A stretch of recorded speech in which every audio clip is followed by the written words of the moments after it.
आज की चर्चा का विषय है खुशी। हम्म। सुनने में बहुत आसान लगता है ना? बिल्कुल। लेकिन क्या हर तरह की खुशी एक जैसी होती है? मतलब क्या एक बढ़िया कप कॉफी से मिलने वाली खुशी और मन की गहरी अंदरूनी शांति के बीच कोई कनेक्शन है? ये एक ऐसा सवाल है जो सदियों से पूछा जा रहा है और अक्सर हम खुशी को एक ही तराजू में तौलते हैं। हाँ, कि या तो हम खुश हैं या नहीं। बिल्कुल। पर असलियत में इसके कई रंग हैं, कई कई परतें हैं। और आज हम इन्हीं परतों को खोलने वाले हैं। हमारे पास स्रोत के तौर पर बुद्ध की एक बहुत पुरानी शिक्षा निरामी सुत्ता का विश्लेषण है। ये खुशी, आनंद और यहाँ तक कि मुक्ति के अलग अलग लेवल को समझाता है। और जो बात इसे और भी ज्यादा दिलचस्प बनाती है वो ये है कि ये सिर्फ कोई पुरानी फिलॉसफी नहीं है। नहीं, ये सीधे सीधे हमारे दिमाग की वायरिंग से जुड़ा है। बिल्कुल। और यही इस चर्चा का सबसे दिलचस्प मोड़ है। हम इन हजारों साल पुराने विचारों को आज की न्यूरो साइंस से जोड़कर देखेंगे।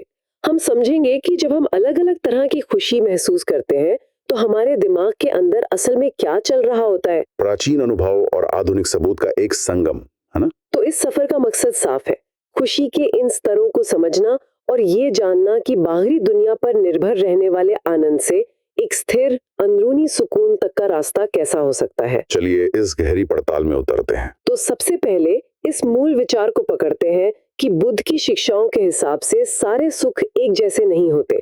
स्रोत में 3 मुख्य कैटेगरी बताई गई हैं। बिल्कुल। पहली कैटेगरी है सामिस। सामिस। हाँ, इसका मतलब है सांसारिक या इंद्रियों से जुड़ा हुआ।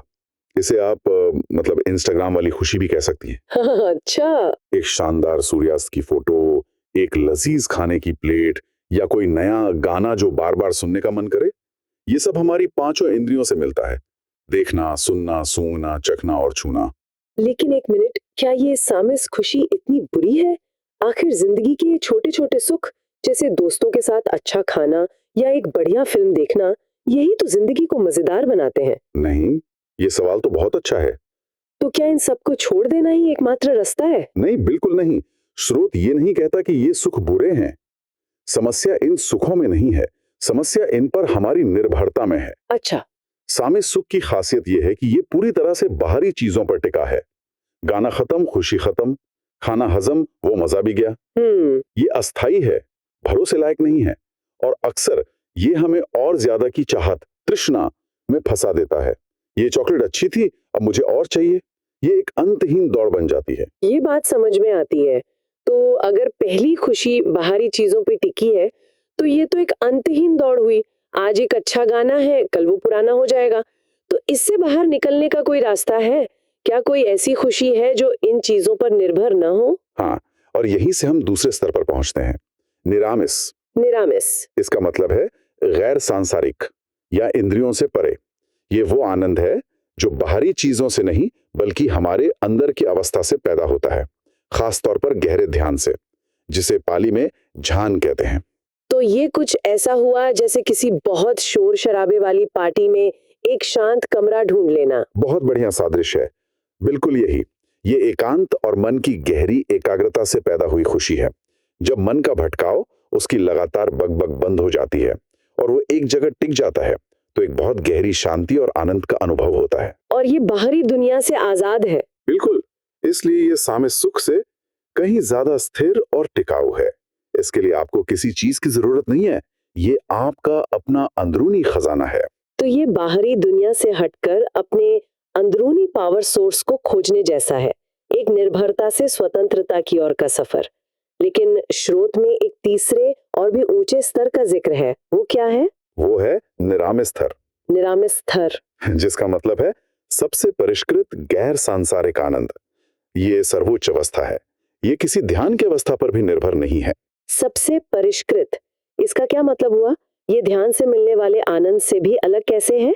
ये आनंद आता है पूर्ण मुक्ति से, मतलब अरहंत पद के ज्ञान से। जब कोई इंसान ये सीधे सीधे महसूस कर लेता है कि उसका मन अब राग, द्वेष, मोह, इन सब मानसिक अशुद्धियों से पूरी तरह आजाद हो गया है। अच्छा। इसे ऐसे समझिए जैसे किसी ने जीवन भर अपनी पीठ पर एक बहुत भारी बोझ उठा रखा हो और अचानक वो बोझ उतर जाए। वाह। उस बोझ के उतरने से जो राहत, जो हल्की फुल्की खुशी मिलती है, ये वो आनंद है। तो ये किसी अनुभव का आनंद नहीं है, बल्कि यह मुक्ति का, स्वतंत्रता का आनंद है।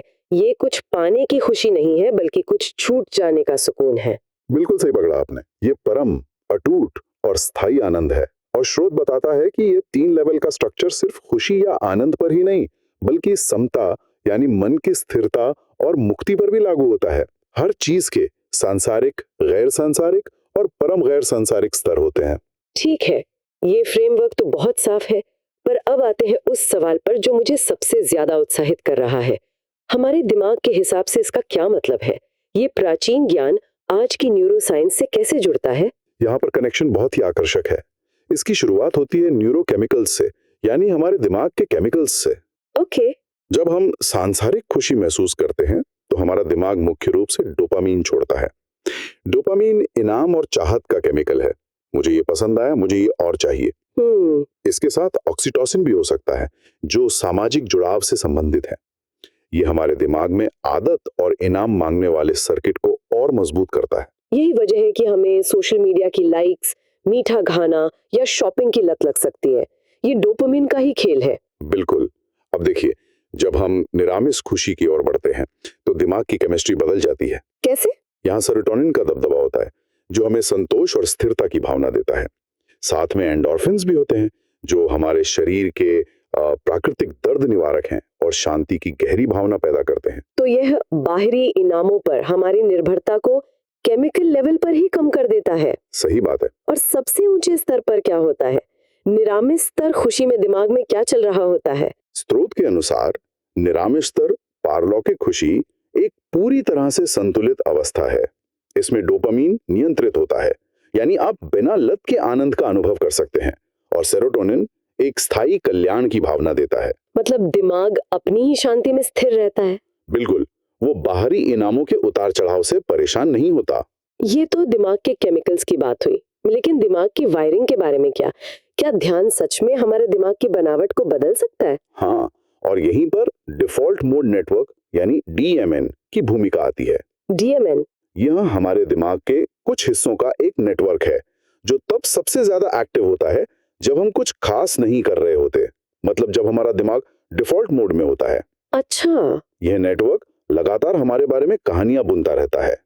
आत्मचर्चा, दिन में सपने देखना, अतीत पर पछताना, भविष्य की चिंता करना, मैं, मेरा, मुझे की जो भावना है, उसका केंद्र यही डीएमएन है। अच्छा, ये मुझे उस एहसास की याद दिलाता है जब आप रात में सोने की कोशिश कर रही होती हैं और आपका दिमाग अचानक 10 साल पुरानी किसी शर्मनाक घटना को याद करके चिंता करने लगता है। तो क्या वो भी डीएमएन का ही काम है? बिल्कुल, वो डीएमएन का क्लासिक काम है।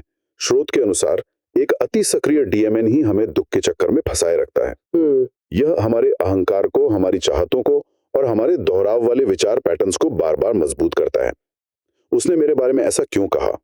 अगर कल ऐसा हो गया तो क्या होगा? ये सब डीएमएन का ही खेल है। एक मिनट, तो आप कह रहे हैं कि हजारों साल पहले बुद्ध ने जिसे अहंकार या मैपन का स्रोत बताया था, विज्ञान आज उसे हमारे दिमाग में एक असली फिजिकल नेटवर्क के तौर पर पहचान रहा है। हाँ। और ध्यान सचमुच उस नेटवर्क को शांत करता है। ये तो जैसे प्राचीन अनुभव का वैज्ञानिक सबूत मिल गया हो। आपने इसे एकदम सही पकड़ा है। यही वो आहा पल है जहां प्राचीन ज्ञान और आधुनिक विज्ञान हाथ मिलाते हैं। न्यूरोसाइंटिफिक स्टडीज जैसे कि एफएमआरआई स्कैन साफ दिखाते हैं कि गहरा ध्यान डीएमएन की गतिविधि को काफी हद तक कम कर देता है। सच में? हाँ, जब अनुभवी ध्यान करने वाले गहरे ध्यान में होते हैं तो उनका डीएमएन लगभग शांत हो जाता है।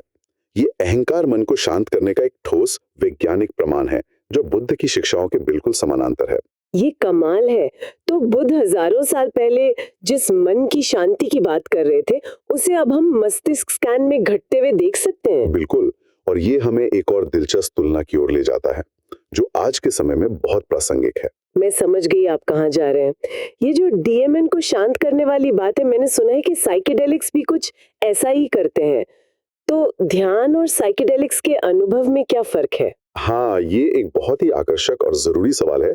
स्रोत बताता है कि साइकेडेलिक्स जैसे साइलोसाइबिन और गहरा ध्यान दोनों ही डीएमएन की गतिविधि को काफी कम करते हैं। अच्छा। यही कारण है कि दोनों अनुभवों में अक्सर अहंकार के घुल जाने या एकता की भावना पैदा हो सकती है, जहां मैं और बाकी दुनिया के बीच की सीमा धुंधली हो जाती है। तो सतह पर तो वे एक जैसे लगते हैं, लेकिन क्या वे सच में एक ही मंजिल के दो रास्ते हैं? नहीं, और स्रोत उनके बीच बहुत महत्वपूर्ण अंतर बताता है। पहला और सबसे बड़ा अंतर है नियंत्रण का। नियंत्रण? ध्यान एक सचेत, नियंत्रित और दोहराई जाने वाली प्रक्रिया है। आप धीरे धीरे कौशल का निर्माण कर रहे हैं, जबकि साइकेडेलिक अनुभव अप्रत्याशित होते हैं। मतलब एक में आप ड्राइवर की सीट पर हैं और दूसरे में आप बस एक यात्री हैं जो कहीं भी जा सकता है। यह एक बेहतरीन सादृश्य है। दूसरा बड़ा अंतर है स्थिरता का।